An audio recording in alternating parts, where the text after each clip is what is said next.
하나님 아버지, 당신이 우리에게 품으신 주님의 놀라운 계획을 알게 하시고 그 뜻을 이루는 순종하는 한 사람이 되게 하시라 하셨으니 주여, 우리로 주님의 뜻을 이루는 순종하는 한 사람이 되게 하여 주시옵소서. 예수님의 이름으로 기도드립니다. 아멘. 1986년 4월 26일 우크라이나 키예프 북쪽에 있는 벨라루스 접경 지역에 있는 체르노빌 원자력 발전소 제4호기가 실험을 하는 과정에서 원자로가 폭발하는 사고가 있었습니다. 이 폭발 사고의 초기 진압 과정에서 사망한 사람은 56명 정도이지만 이 사고로 다량의 방사능 물질이 누출되어 유럽 각지로 퍼져갔다고 합니다. 그래서 간접적인 피해자는 아직도 정확한 통계가 나와 있지 않지만 30만 명이 넘는다는 조사도 있습니다. 특히 세계보건기구인 WHO는 어린이와 청소년 중에 이 방사능 누출 때문에 갑상선 암에 걸린 사람이 5,000명이 넘는다고 합니다. 그 이유는 방사능이 오염된 풀을 먹은 젖소가 짜낸 우유를 먹고 그렇게 되었다고 합니다. 2010년 미국 뉴욕의 사이언스 아카데미는 체르노빌 참사로 사고 당시부터 2004년까지 100만 명이 넘는 사람이 사망했다는 발표도 한 적이 있습니다. 우리에게 재가 들어왔다는 것은 어떤 도시에 방사능이 유출된 것과 같습니다. 한 사람이 실수로 방사능이 노출되어 심각하고 결정적인 피해를 보게 되는 거죠. 그 당시에는 피해 입은 사람이 그렇게 많지 않지만 나는 그때 그곳에 살지도 않았는데 나도 모르게 그 방사능 유출의 결과로 인하여 각종 암에 걸리고 죽는 사람이 그렇게 많이 생기는 것입니다. 한 사람으로 말미암아 제가 세상을 지배하고 점령하게 된 것과 마찬가지입니다. 오늘날 그 한 사람으로부터 시작된 죄가 이 땅에 어떤 결과를 가져왔는지, 또 한 사람의 순종으로 어떤 구원이 임했는지 한번 살펴보도록 하겠습니다. 첫째는 한 사람 아담입니다. 17절입니다. 그러므로 한 사람으로 말미암아 죄가 세상에 들어오고 죄로 말미암아 사망이 들어왔나니 이와 같이 모든 사람이 죄를 지었으므로 사망이 모든 사람에게 이르렀느니라. 그러므로라고 하는 말로 시작하죠. 물론 그러므로라고 하는 말은 5장 1절부터 11절의 논의의 결론이겠죠. 우리의 화목과 구원이 하나님의 아들의 죽으심으로 인해 이루어졌다는 말입니다. 그러므로 한 사람의 죄가 어떻게 나의 죄가 되고 아담의 죄가 어떻게 온 인류의 죄가 될 수 있을까요? 성경은 아담의 죄가 온 인류의 죄가 되었다고 합니다. 아담이 산 적은 난 산 적도 없는데 아담이 지은 죄가 얼마나 크고 치명적이기에 그 죄가 모든 사람에 될 수 있을까요? 아담은 하나님 앞에 결정적이고 치명적인 죄를 지었습니다. 하나님은 당신의 형상대로 사람을 만들고 자유의지를 주었죠. 그 자유의지로 죄를 지을 수도 있고 안 지을 수도 있었는데 첫사람 아담과 하와는 에덴 동산에서 선악과를 먹는 불순종으로 죄를 범하고 말았습니다. 이 아담의 죄가 세상에 죄가 들어오는 통로 역할이 되었습니다. 죄가 들어올 때 사망도 함께 들어왔습니다. 그래서 우리 모두에게 이 사망이 왕노릇하게 되었다고 합니다. 죄는 사망이 들어오도록 허용하는 문입니다. 사망은 불순종에 대한 형벌이기도 합니다. 아담 한 사람 때문에 죄인이라는 이 말이 억울하게 들릴 수도 있습니다. 그러나 이 땅의 사람들도 그 아담의 죄를 모방하고 반복합니다. 아담 안에서 그와 함께 죄에 참여하고 아담의 본성을 물려받아 그 아담의 본을 따라 지금도 아담의 이야기를 계속해서 우리의 삶의 현장에서 되풀이하면서 이 땅을 죄로 물들이고 있다는 것이죠. 누군가가 상수원에 극약을 뿌리면 수도관을 따라 독이 퍼집니다. 그 물을 먹는 사람마다 독을 마시고 죽게 되는 엄청난 결과를 가져오죠. 이것이 세상에 죄가 들어오는 과정입니다. 첫사람 아담 때문에 죄의 독이 뿌려졌고 그 후손으로 태어난 모두가 이 죄의 독을 가진 죄인이 될 수밖에 없었습니다. 아담 이후로 모든 인류는 날 때부터 죄인으로 태어납니다. 이것이 인간의 운명이고 인간의 본질입니다. 피해갈 길이 없습니다. 죄는 죽음을 가지고 들어왔기 때문에 최초의 인간에게는 죽음이 없었지만 인간에게 죄가 들어오면서 인간은 죽음의 존재가 되고 말았습니다. 왜 인간은 하나님과 영원히 살지 못하고 죽어야 할까요? 하나님에게는 죽음이 없는데 말입니다. 영생과 생명이 하나님에게만 있지만 죄가 인간 속에 들어왔기 때문에 죽을 수밖에 없다는 것입니다. 이제 인간은 죄와 더불어 살아갑니다. 이 세상은 죄로 오염되었고 땅은 저주를 받았습니다. 하나님이 만드신 자연도 환경도 파괴되었습니다.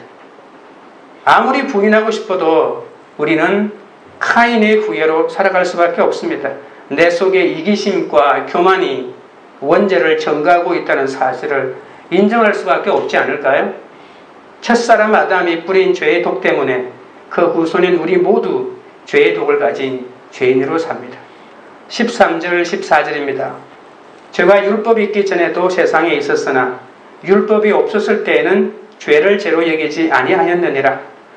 그러나 아담으로부터 모세까지 아담의 범죄와 같은 죄를 짓지 아니한 자들까지도 사망이 왕노릇하였으니 아담은 오실자의 모형이라. 죄가 율법이 있기 전에도 세상에 있었죠. 그죠? 다만 율법이 없을 때는 죄를 죄로 여기지 않았을 뿐입니다. 그래서 처벌을 받지 않았어. 율법이 없다면 범한 율법이 없으니까요. 하나님의 형상대로 창조된 사람조차 하나님이 주신 자유의지를 물 마시듯이 죄를 지으며 살았던 것이죠. 하나님은 인간을 창설하시고 그리고 지상에 에덴 동산을 만드셨죠. 그곳에서 살도록 하셨습니다. 그러나 아담이 죄를 짓게 되었을 때 에덴 동산은 지상에서 사라져버렸죠. 하나님은 에덴 동산의 문을 닫아버렸습니다. 그 후로 인간은 에덴 동산을 경험하지 못합니다. 에덴 동산으로 들어가는 문이 하나 있는데 동쪽에 나 있습니다. 그래서 에덴 동산의 모형을 가지고 성막을 만들었고 그 성막의 모형을 가지고 성전을 만들지 않았습니까? 그래서 존 스타인백이라고 하는 소설가의 에덴의 동쪽이라고 하는 소설이 있지 않습니까? 에덴으로 들어가지 못하고 에덴의 문 입구에 서성이는 그 모습, 그것이 바로 지금 현재 인류라고 말하는 것입니다. 인간은 더 악해지고 환경 때문에 점점 더 심해집니다. 우리 죄가 우리에게 들어왔기 때문입니다. 인간은 에덴 동산에서 쫓겨나고 난 다음에 공중분쇄 잡은 자들이 지배하고 엉겅퀴와 가시로 뒤덮인 저주받은 땅으로 갈 수밖에 없었죠. 아담부터 모세까지는 아담의 범죄와 같은 구체적이고 명백한 죄를 짓지 아니한 자들 위에도 사망이 왕노릇합니다. 인류의 대표자인 아담 안에서 그를 통하여 모든 사람의 죄를 지었기 때문입니다. 그러나 하나님은 그들을 완전히 버리지 않았습니다. 에덴 동산은 언젠가는 다시 회복됩니다. 인간이 에덴 동산에서 쫓겨난 그 순간부터 하나님은 인간 구원에 대한 결정을 하셨습니다. 이것이 우리의 구세주인 예수님에 대한 계획입니다. 우리는 그 자유의지가 있더라도 죄를 범해 죄가 왕노릇하는 인생을 살지 말고 죄를 죄로 여기는 한 사람이 되어야 합니다. 죄를 인정하고 고백하는 것이 우리의 구원의 출발입니다. 적용 질문을 드리겠습니다. 아담 한 사람 때문에 태어날 때부터 죄인이라는 말이 억울하게 들립니까? 아무리 부인하고 싶어도 내 속에 이기심과 교만이 원죄를 증가하고 있다는 사실을 인정하십니까? 둘째는 한 사람 예수에 대한 얘기입니다. 16절입니다. 15절입니다.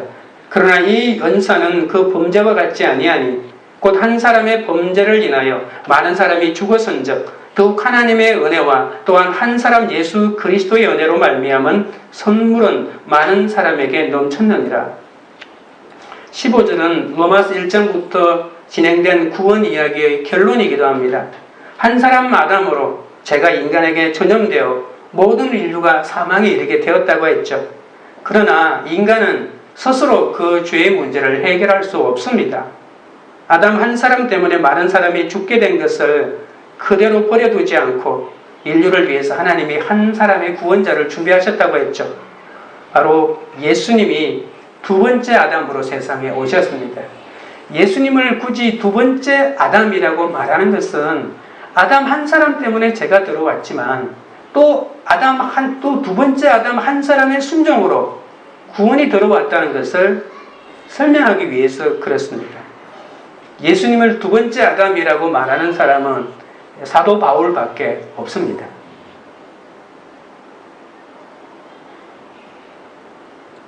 우리가 죄를 짓고 죽을 수밖에 없는 우리를 위해서 예수님은 은사와 은혜로 조건 없이 선물로 우리 죄값을 치러 주셨습니다.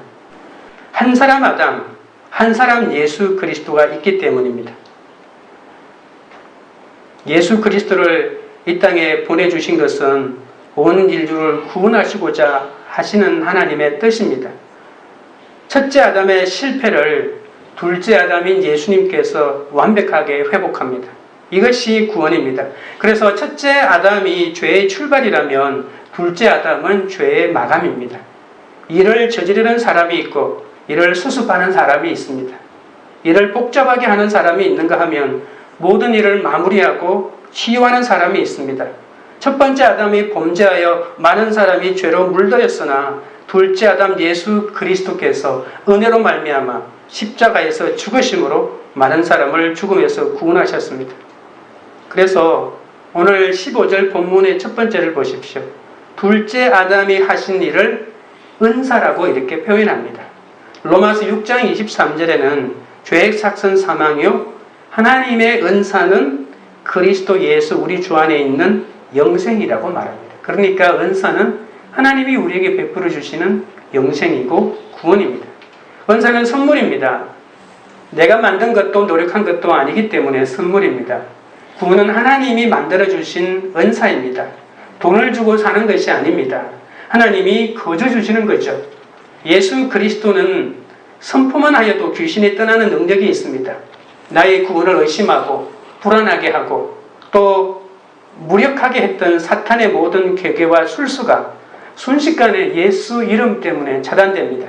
한 사람 아담으로 죄와 죽음이 들어왔지만 한 사람 그리스도의 희생과 죽음으로 모든 사람에게 영생과 생명이 왔습니다. 어떻게 한 사람의 희생이 이렇게 많은 사람에게 그 같은 복을 가져다 줄 수 있을까요? 너무나 많은 사람이 너무나 많은 축복을 단 한 사람 때문에 덕을 보고 있는 거죠. 둘 다 한 사람의 행동으로 많은 사람이 좋게도 되고 나쁘게 영향을 받기도 합니다. 아담과 그리스도의 비교를 눈여겨보면 아담이 저지른 실수를 그대로 역으로 완전하게 회복하는 예수님을 볼 수 있습니다. 이것을 모형론이라고 합니다.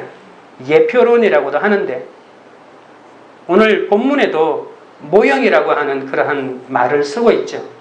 그래서 모형론이라고 합니다.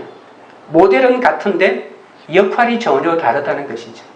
아담의 역할과 예수님의 역할이 완전 다르지만 그러나 한 사람이 가지고 있는 영향력은 똑같다는 그런 뜻입니다. 어떤 사람이 방을 어질러 놓았는데 다른 사람이 그것을 하나씩 치웁니다. 물건을 제자리에 놓고 씻고 닦고 방을 깨끗하게 치웁니다. 어떤 사람은 가는 곳마다 쓰레기로 가득 채웁니다. 이 사람이 지나가면 쓰레기만 남습니다. 아담은 이렇게 죄와 죽음의 쓰레기만을 우리 가운데 뿌려놓았죠. 그런데 예수님께서 하나씩 다 챙기고 정리해서 깨끗하게 만드신다는 겁니다. 아담이 저지른 실수를 그대로 예수님께서 하나씩 완전하게 회복합니다. 16절입니다. 또 이 선물은 범죄한 한 사람으로 말미암은 것과 같지 아니하니 심판은 한 사람으로 말미암아 정죄에 이르렀으나 은사는 많은 범죄로 말미암아 의롭다 하심을 이름이니라. 하나님의 은사인 선물은 죄인을 의인으로 바꾸는 능력이 있습니다. 인간은 죄인으로 낙연찍히고 정죄되었죠. 그래서 구원을 받아들이기 힘듭니다. 다른 사람이 지은 죄를 왜 내가 죄인이 되어야 하는가라고 하는 의문이 생깁니다. 저 사람이 잘못했는데, 그러니까 아담이 잘못했는데 내가 아무것도 한 것이 없는데 왜 내가 죄인이 되는지 이해할 수가 없습니다. 억울합니다. 그러나 반대도 마찬가지입니다. 예수님 한 사람의 순종 때문에 죄인인 내가 구원받는 것도 똑같다는 것이죠. 그러니까 이 원리가 똑같습니다. 구원이 이성과 상식에 맞아떨어진다면 믿기가 참 쉬울 텐데 말입니다. 그러나 예수 믿는 것 자체가 기적입니다. 예수 믿는 것은 나의 선택이 아니고 하나님의 선택이잖아요. 하나님의 선택이 없으면 우리의 이성과 그리고 의지로는 그리스도를 영접할 수 없습니다. 세상 이치와 관점에서 보면 말도 안 되는 논리가 내 영혼의 비수에 내리꽂힙니다. 죄인이라고는 한 번도 생각해보지 않았던 내가 어느 날부터 죄인이라고 고백합니다. 그것도 눈물을 흘리며 가슴을 치면서 고백합니다. 마치 내가 아담이나 된 것 같은 심정으로 돌아가 내 모든 죄를 그렇게 통회하고 자복하죠. 성경은 인간을 향해 죄인이라고 합니다. 하나님께 죄를 지은 인간이라고 합니다. 그런 죄인이 이제 의인이 되었다고 합니다. 이것이 구원입니다. 이해가 안 되죠. 어떻게 이해가 되겠습니까? 인간의 죄된 습관은 진화론적인 사고방식을 가지고 있습니다. 하나님이 천지를 창조하셨다는 창세기 1장 1절부터 도저히 믿어질 수가 없습니다. 원숭이가 변해서 사람이 되고 과거의 내가 변해서 지금의 내가 되었다는 것이 훨씬 더 논리적이고 설득력이 있는 것 같습니다. 끊임없이 창조론적인 사고와 그리고 성경의 가치관이 갈등을 일으키죠. 이 진화론적인 사고방식을 포기해야 합니다. 이것을 포기하지 않으면 신앙이 생길 수도 없고 자랄 수도 없습니다. 그런 사고방식에 사로잡혀 있는 사람은 죽을 때까지 예수를 못 믿습니다. 믿는 것처럼 착각할 수는 있겠지만 하나님께서 우리 안에 들어올 수가 없다는 것입니다. 나의 행동은 끝으로 드러나는 행동은 바꿀 수 있을지 모르지만 내 사고체제를 바꿀 수 없으니까 진정한 그리스도인이 되는데 얼마나 방해가 되는지 모릅니다. 기독교 신앙은 물이 변하여 포도주가 되는 것이죠. 존재 자체가 완전히 변하는 겁니다. 본질의 변화를 추구합니다. 예수 믿는 것이 이 땅에서 잘 되고 남보다 잘 먹고 잘 사는 것이라면 누가 거부하겠습니까? 예수 믿는 것은 죄인이 의인 되는 것이라고 하면 기분이 나빠지는 것이죠. 17절입니다.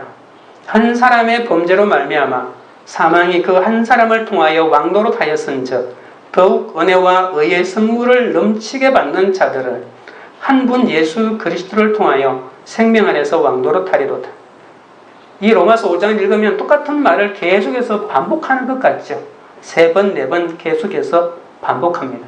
그러나 이 나사의 운동처럼 반복하지만 앞으로 전진하고 있죠. 똑같은 원운동이지만 어떤 목적을 향해서 계속 조금씩 나가고 있습니다. 사망에서 생명이라고 하는 말은 실험에서 한판 뒤집기와 같습니다. 예수 믿는 것은 막판 뒤집기입니다. 지옥 자식이었는데 막판에 확 뒤집어 버립니다. 사망이 생명이 되는 거죠. 죄인이 변하여 의인이 되고 사망이 변하여 생명이 됩니다. 이 구원은 그래서 우리가 감당할 수가 없습니다. 성경 말씀에는 관심도 없고 그냥 교회 다니기만 하는 신앙생활을 할 수도 있지만 하나님의 이 구원을 잠잠히 묵상하면 기절할 것 같습니다. 하나님이 인간이 되었다는 말은 보통 사건이 아닙니다. 우리가 철학이고 사상에 기반을 두고 있는 헬라 철학은 하나님이 인간이 절대로 될 수 없습니다. 나쁜 게 좋은 것으로 될 수는 있지만 이 육은 버려도 되는 것인데 어떻게 하나님이 버려도 되는 이 육을 입고 이 땅에 올 수 있단 말입니까? 도저히 이 땅의 사상과 철학으로는 받아들이고 허용될 수 없는 사건입니다. 또한 한 사람의 죄가 모든 사람의 죄가 된다니 개인주의가 성행하고 내 죄는 내가 책임지는 것이 논리적인데 어찌 그렇게 공동 책임이 있을 수 있단 말입니까? 여러분, 그러나 고대 사회에는 왕은 개인이 아니라 국가 전체입니다. 루이 14도 나는 곧 국가다 이런 말을 하긴 했죠. 고대 전쟁에서는 양편이 친을 치고 그냥 막무가내로 싸우지 않고 대표로 한 사람씩 나와서 대표끼리 싸우기도 합니다. 이름을 바꾸면서 사람을 바꾸면서 계속 싸웁니다. 마지막에는 최고 장군끼리 싸우죠. 그래서 최고 장군끼리 싸워서 이기는 팀이 이기는 것입니다. 여러분, 다윗과 골리앗 싸움에서도 골리앗이 계속 이스라엘 군대를 향해서 나오라고, 나와 대결할 사람 나오라고 하죠. 나올 사람 없으면 도망치는 거죠. 그러면 그 뒤를 쫓아서 다 죽이게 되는 겁니다. 골리앗이 자신과 싸울 자가 누구냐고 계속 이스라엘 군대에게 나오려고 소리칠 때 다윗이 나갔죠. 다윗이 이기면 이스라엘 전체가 이긴 것입니다. 골리앗이 이기면 블레셋이 이긴 것이고요.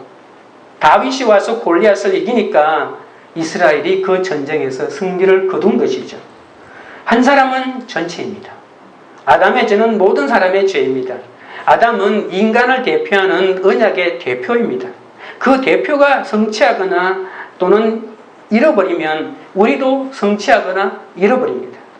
한 나라의 대통령이 전쟁을 선포하면 온 국민이 전쟁하는 것과 마찬가지입니다. 아담이 한 것에 따라 하나님이 우리를 대하십니다. 아담이 죄를 지었기 때문에 우리를 죄인 취급하고 예수님이 순종하여 십자가에 지셨기 때문에 하나님이 우리를 의인 취급하는 겁니다.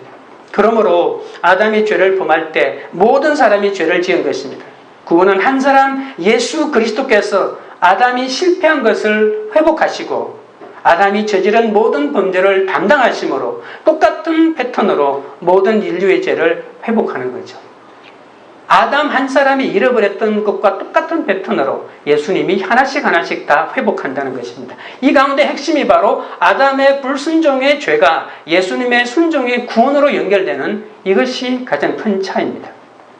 아담과 예수 그리스도, 죄인과 의인, 그리고 사망과 생명, 이 세 가지가 오늘 이 본문에서는 극명하게 대비됩니다.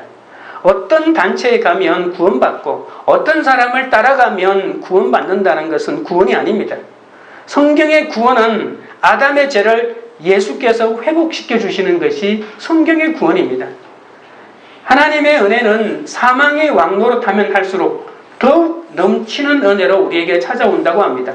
여러분, 이 더욱이라고 하는 말을 명심하십시오. 15절, 17절에도 더욱이라고 하는 표현이 나옵니다. 하나님의 은혜를 표현하기 위해서 그랬죠. 요한복음 1장 18절인가요? 은혜 위에 은혜라고 말하지 않습니까? 그래서 은혜 위에 은혜, 1 플러스 1인가요? 이 5장의 앞부분에 보시도, 지난주 설교 본문에 보셔도 이 더욱이라고 하는 말이 예수님의 십자가의 사랑을 표현할 때, 하나님의 사랑을 표현할 때 몇 번 더 등장하기도 합니다. 내가 사망에 둘러싸여 있을수록 은혜는 더욱 넘칩니다. 적당한 은혜는 없습니다. 청량할 수 없도록 풍성한 하나님의 은혜가 있을 뿐입니다.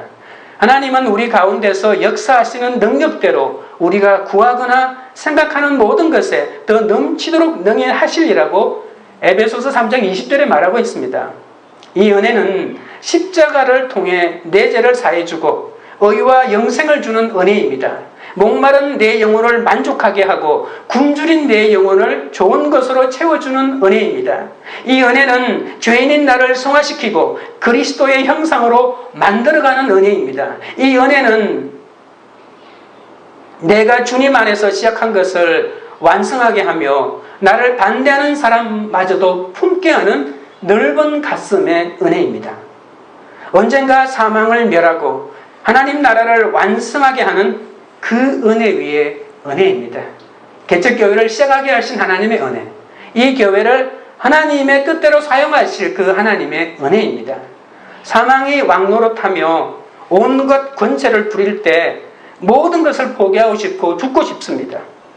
하나님은 은혜의 왕으로 그때 나를 찾아오십니다. 그 사망을 물리치고 생명 안에서 왕노릇하는 삶을 살게 하시는 거죠. 그러니까 지금 사망의 왕노릇 아래 살다가 갑자기 예수님 때문에 은혜의 왕노릇으로 옮겨지는 극적인 전환이 이루어지는 것이 바로 기독교의 구원입니다. 그 중간지대는 없습니다. 그 사망을 물리치고 생명 안에서 왕노릇하는 삶을 살게 하는 것이 예수님의 구원입니다. 내 죄를 고백하고 회개하는 삶이 나와 남에게 생명을 나눠주는 일입니다. 나를 힘들게 하는 사람일지라도 하나님의 은혜를 경험하도록 오히려 하나님의 선물을 가지고 내 곁에 있는 그 사람을 찾아가는 거죠. 모한다스 카람찬드 간디라고 하는 인도의 훌륭한 분이 계셨죠. 그분은 다른 사람이 나에게 인간 대접을 하지 않고 폭력을 쓸 때 절대로 나는 그 사람에게 폭력을 쓰지 않습니다. 그 사람 속에 있는 이 진실을 알아들을 수 있는 영혼에 계속 내가 말하는 거죠. 그게 비폭력이라고 그는 말했습니다. 그러면 그 사람은 끝내는 내 속에 있는 참된 진리의 말을 듣고 그의 태도를 바꾼다는 것입니다. 그래서 간디는 이 비폭력을 샤타그라라고 하는데 진리파지, 진리를 붙잡는 것이라고까지 얘기했습니다. 사망이 왕노릇하고 나를 힘들게 하는 사건 가운데서 원수 같은 사람이 숨도 쉬어지지 않는 압박으로 나를 힘들게 하지만 내가 하나님의 은혜로 그 사람을 구원의 사명으로 구원시킬 사명을 가졌다고 생각하고 바꿔내고 역전하는 것이 바로 하나님의 은혜입니다. 적용 질문을 드리겠습니다. 피할 수 없는 죄와 사망의 인생에서 나를 구원하실 한 사람을 만났습니까? 죄를 지은 한 사람이 머물러서 수치와 정죄의 심판을 받고 있습니까? 예수님 한 분을 받아들이면 어떤 죄값도 치르지 않음을 믿습니까? 셋째는 한 사람의 순종입니다. 18절 19절입니다. 그런즉 한 범죄로 많은 사람이 정죄에 이른 것 같이 한 의로운 행위로 말미암아 많은 사람이 의롭다 하심을 받아 생명에 이르렀느니라. 한 사람이 순종하지 아니하므로 많은 사람이 죄인 된 것 같이 한 사람이 순종하심으로 많은 사람이 의인이 되리라. 구원은 한마디로 오늘 본문에서는 순종이라고 합니다. 그리고 믿음은 바로 충성입니다. 믿음과 충성이라는 영어 어근이 거의 같습니다. 참 믿음을 가진 사람은 충성스러운 사람입니다. 성경에 나오는 하나님 사람의 특징은 이러한 진정한 충성을 가진 자입니다. 참 믿음은 참 충성을 가져옵니다. 그리고 참 구원은 참된 순종을 가져옵니다. 그래서 순종으로 구원을 완성하는 거죠. 신앙생활에서 가장 중요한 단어는 이 순종과 충성입니다. 예수를 얼마나 잘 믿는지는 이 두 단어로 가늠할 수 있습니다. 눈이 오나 비가 오나 사업이 잘 되거나 부도가 났거나 유명해졌거나 무명해졌거나 충성스러운 사람이 있습니다. 그 사람이 믿음의 사람입니다. 화끈한 사람은 주의해야 합니다. 믿음은 그런 것이 아닙니다. 사람을 볼 때 그 사람이 믿음이 있나 보려면 그 사람이 무슨 일을 맡겨도 충성하는지를 보면 됩니다. 제가 예수님 복음교회 국제신앙연구원에서 교육전도사부터 전임사역자까지 5년 가까이 근무했습니다. 교육전도사로 있을 때 지금 생각해도 부끄러운 일이 두 가지 있었습니다. 하나는 주의 성경을 다시 편집하는 작업을 했는데 내가 맡은 할당량을 약속한 기간에 제대로 끝내지 못했습니다. 왜 끝내지 못했냐고 그 부분을 추궁당하자 내가 충성스럽지 못했음을 고백해야 하는데 가정 형편 때문에 집중을 못했다고 핑계대면서 둘러댔습니다. 또 한 번은 원장 목사님께서 이사야서가 세 부분으로 구성되어 있는데 그 이유를 조사해서 자신에게 좀 제출해달라고 했습니다.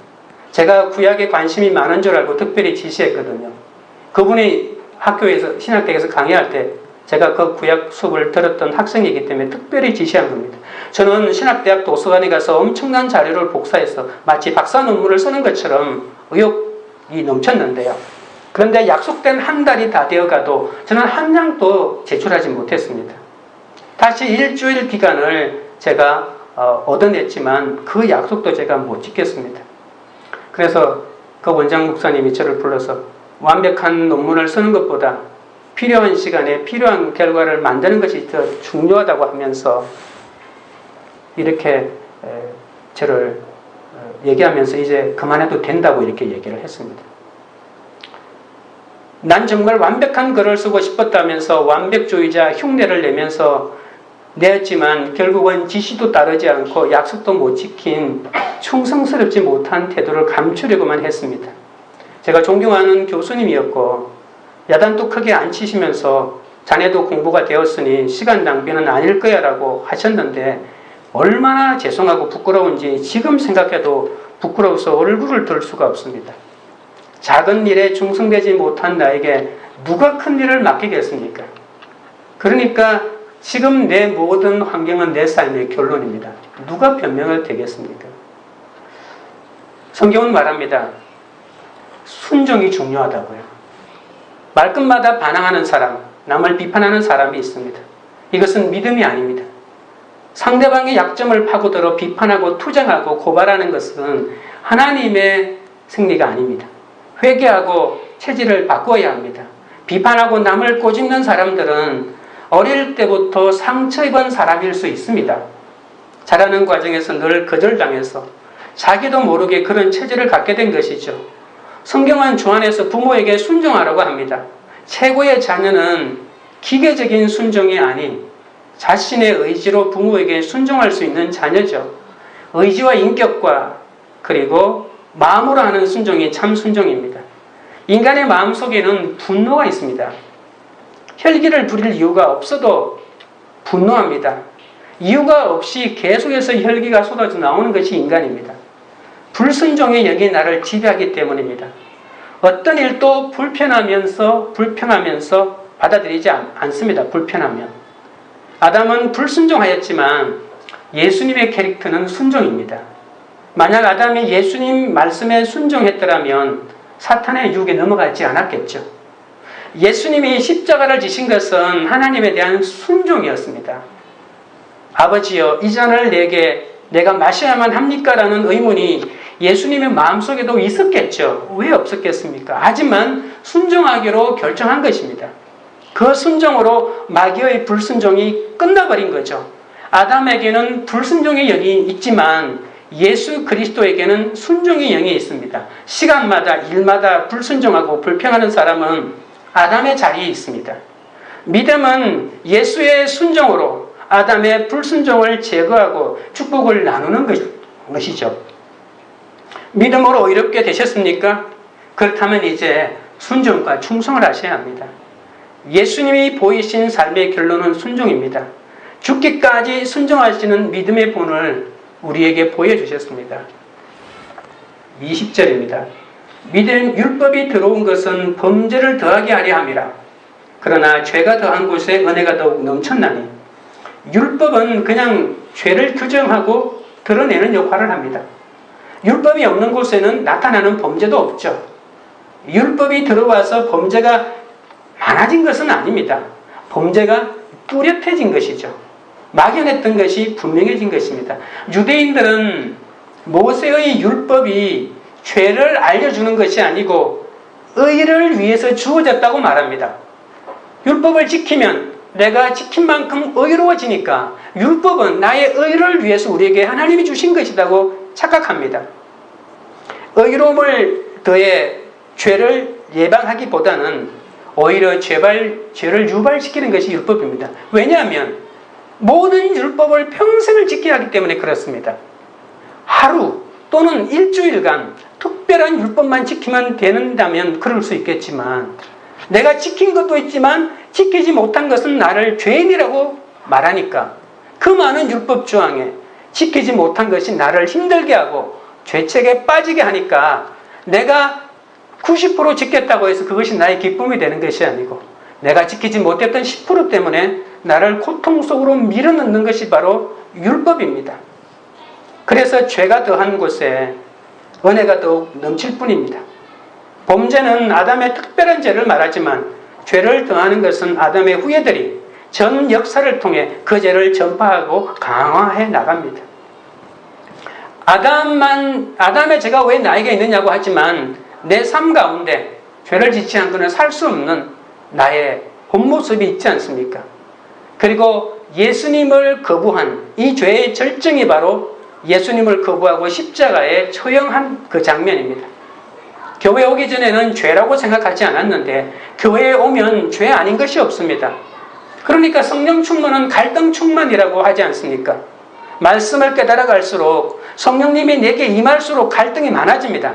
전에는 이거 죄가 아니었는데 성령을 바꿔보면 어느 순간인가 이게 죄가 되어 있는 겁니다. 그래서 그 죄를 없애기 위해서, 그러니까 육신의 소욕과 싸우느라고 영적 싸움이 얼마나 치열한지 기쁨이 잃어버릴 지경입니다. 차라리 예수 안 믿었을 때가 좋았다고 말하기까지 합니다. 그러나 죄와 또 영적인 질병은 반드시 드러나야 합니다. 병이 드러나지 않으면 나도 죽고 남도 죽습니다. 죄는 드러나고 병은 알려져야 한다는 말입니다. 죄가 드러나면 은혜가 그 죄를 없애는 거죠. 그러나 정확하게 예수님 안에서 다른 사람이 아니고 내 죄를 드러내는 거죠. 믿음의 공동체 안에서 내 죄를 드러내는 것입니다.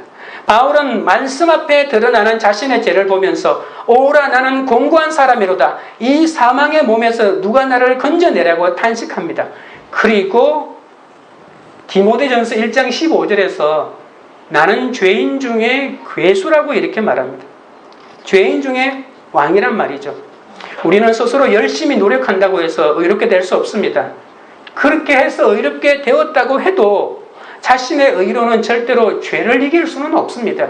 그냥 남들보다 조금 나은 삶을 사는 것입니다. 남들보다 괜찮을 뿐이지 죄를 이길 수는 없습니다. 지금은 죄를 이긴 것 같지만 언제 또다시 죄에 걸려 넘어질지 모릅니다. 죄가 왕노릇할 수 있도록 하나님의 무조건적인 은혜가 도우심을 끊임없이 구해야만 죄의 왕노릇을 끊어낼 수 있습니다. 우찌무라 간주가 이런 말을 했습니다. 그리스도를 원수에게 내어준 자가 죄인의 괴수가 아니다. 그를 십자가에 단 자가 죄인의 괴수가 아니다.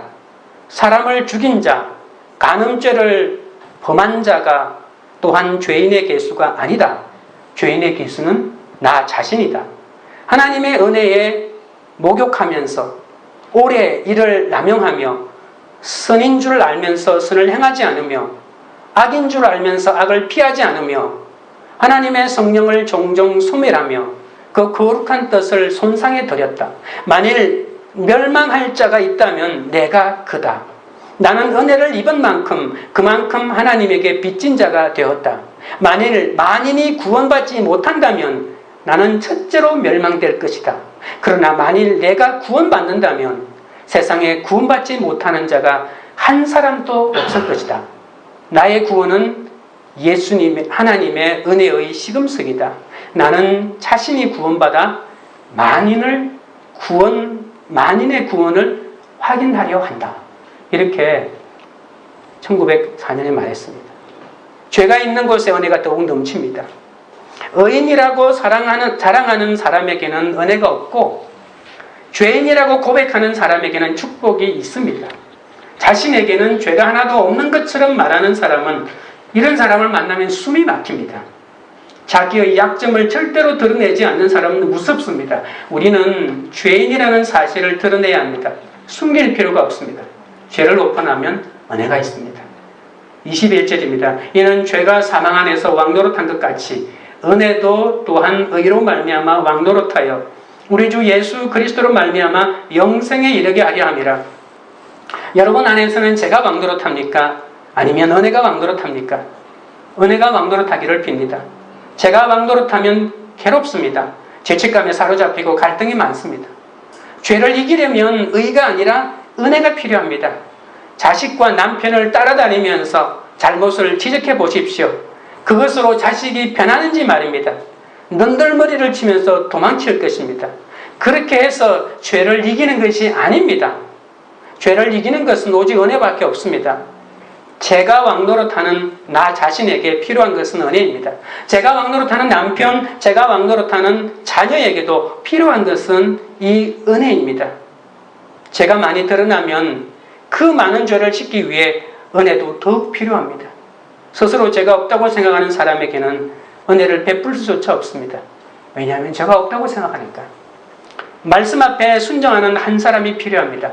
내가 순종하는 그 한 사람이 되기 위해서 내 죄부터 먼저 보아야 합니다. 순종의 출발은 내 죄를 먼저 보는 것입니다. 내가 죄인이라는 것을 고백하는 것입니다. 날마다 내가 죄인인 것을 깨달으며 나의 의로움이 아닌 하나님의 은혜가 왕노릇할 때 우리는 생명의 한 사람이 될 수 있습니다. 예수님이 십자가에 달린 것은 엄밀히 말하면 하나님 앞에 죄인 취급받는 것을 용납했다는 것이지 않습니까? 자기의 죄를 고백했다는 것과 마찬가지입니다.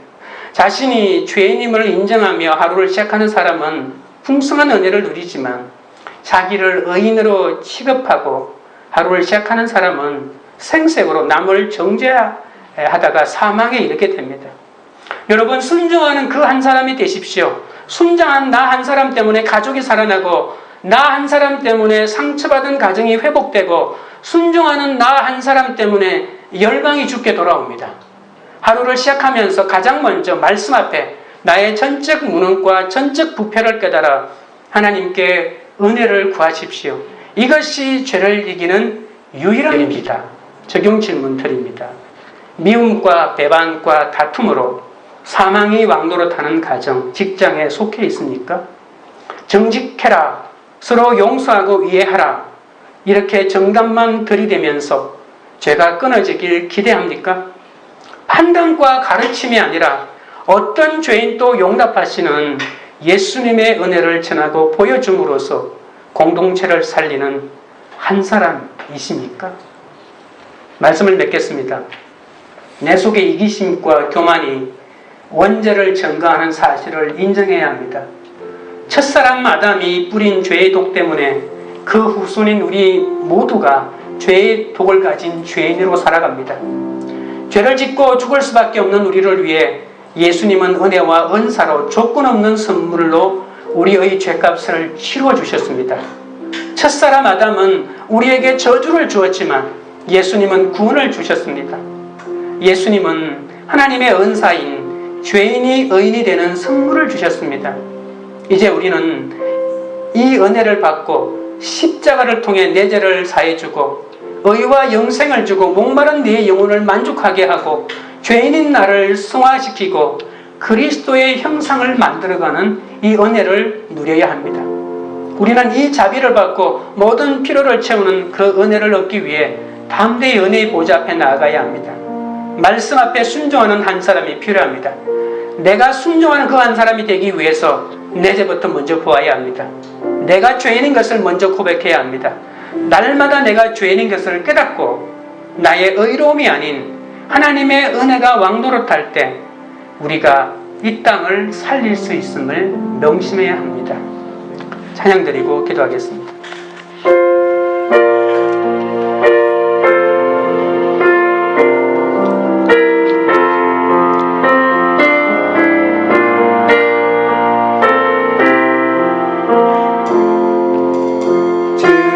예수님 내 맘에 오사 날 붙들어 주시고 내 마음에 새 힘을 주사 늘 기쁘게 하소서.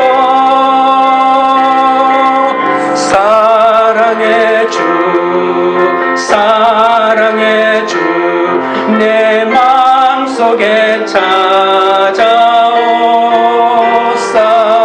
내 모든 죄 사하시고 내 상함만 고치소서. 주 예수님 내 맘에 오사 내 손 다시고 내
기도하실 때 아담 한 사람 때문에 태어날 때부터 죄인이라는 말이 억울하게 들리지 않게 하시고, 또 아무리 부인하고 싶어도 내 속에 이기심과 교만이 원죄를 증거하여 내가 죄인인 것을 고백하게 해달라고 기도하겠습니다. 피할 수 없는 죄와 사망이 인생에서 나를 구원하실 한 사람 예수님 만나기를 원합니다. 죄를 지은 한 사람에 머물러서 수치와 정죄의 심판을 받지 않고 나를 위해 십자가 지신 예수님 한 분을 받아들이고 어떤 죄값도 치르지 않음을 믿게 해달라고 기도하겠습니다. 미움과 배반과 다툼으로 사망의 왕노릇하는 가정, 직장에 속해 있어도 정직해라, 서로 용서하고 이해해라 정답만 들이대면서 죄가 끊어지길 기대하지 않게 하시고, 판단과 가르침이 아닌 어떤 죄인도 용납하시는 그 예수님의 은혜를 전하고 보여줌으로 공동체를 살리는 그 한 사람이 되게 해달라고 주여 한번 부른 다음에 기도하며 나가겠습니다. 주여! 거룩하신 하나님 아버지, 아담 한 사람 때문에 태어날 때부터 죄인이라는 말이 억울하게 들리지 않게 하여 주시었고, 아무리 부인하고 싶어도 내 속에 이기심과 교만이 원죄를 증거하고 있음을 알아 내가 죄인인 것을 고백할 수 있도록 주여 은혜를 더하여 주시옵소서. 피할 수 없는 죄와 사망의 인생에서 나를 구원하실 한 사람을 만나기를 원합니다. 죄를 지은 한 사람에 머물러서 수치와 정죄의 심판을 받지 않고 나를 위해 십자가 지신 예수님 한 분을 받아들여 어떤 죄값도 치르지 않음을 믿게 하여 주시옵소서. 미움과 배반과 다툼으로 사망의 왕노릇하는 가정과 직장에서 하나님 아버지여 정답만 둘러대면서 죄가 끊어지길 기대하지 않게 하시고, 판단과 가르침이 아니라 어떤 죄인도 용납하시는 예수님의 은혜를 전하고 보여줌으로 가정을 살리고 공동체를 살리는 순종하는 그 한 사람이 되도록 주여 은혜를 더하여 주시옵소서. 주님께서 역사하여 주시옵소서. 아버지 하나님, 아담 한 사람의 범죄로 인해서 이 땅에 불행이 시작되었습니다. 내가 그런 한 사람이 될까 두렵습니다. 날마다 같은 죄와 실수를 반복하면서 아무리 다짐을 해도 오래된 죄의 습관을 고치기가 얼마나 어려운지 모릅니다. 모태에서부터 죄인이었고 날마다 눈앞에 죄가 도사리고 사는 인생이기에 하나님 불안하고 어쩔 줄 몰라 합니다. 하나님 아버지, 아담의 죄의 자리에 서지 않도록 지켜주시고 불쌍히 여겨 주옵소서.